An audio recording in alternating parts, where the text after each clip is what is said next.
बन्यारे बुड़ुची गाँ जलबंदी होइछि जीवन संकटमय समय बन्या प्रभावित स्थिति परखिबाकू पहुंची मुख्यमंत्री मोहन माझी। प्रभावित अंचल ग्रस्त करी रिलीफ और उद्धार कार्य समीक्षा करिसेंती मुख्यमंत्री मोहन माझी।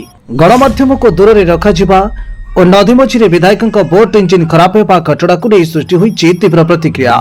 कोरेई विधायक आकाश दास नायक और धर्मशाला विधायक लिकु साहू जाउथबा बोट इंजिन हठात खराब। बन्यारे बुड़ुछि गाँ जलबंदी होइछि जीवन। ए संकटमय समय बन्या प्रभावित स्थिति परखिबाकू सरजमीन में पहुंची मुख्यमंत्री मोहन माझी। भद्रक जिला तेड़ी ब्लॉक विभिन्न बन्या प्रभावित अंचल ग्रस्त करी रिलीफ और उद्धार कार्य समीक्षा करिसेंती मुख्यमंत्री।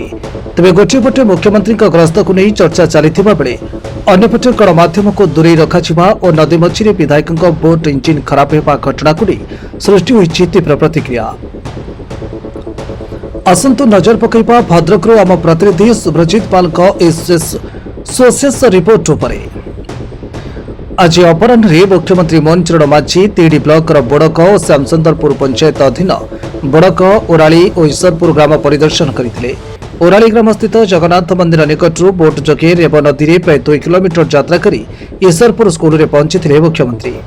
सेठार थिबा बन्या आश्रयस्थली में रहुथबा विपन्नक सह से कथा हेबा सह दिया जाउथबा खाद्यर मान जांच करथिले।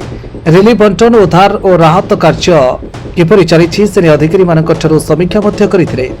मुख्यमंत्री को गस्त समय राज्य बीजेपी सभापति मनमोहन सामल, शिक्षा मंत्री सूरज सूर्यवंशी, कोरेई विधायक आकाश दास नायक, धर्मशाला विधायक लिकु साहू, श्वेतांशु शेखर महापात्र और अभिमन्यु सेठी समेत बहु नेता और प्रशासनिक अधिकारी उपस्थित थिले।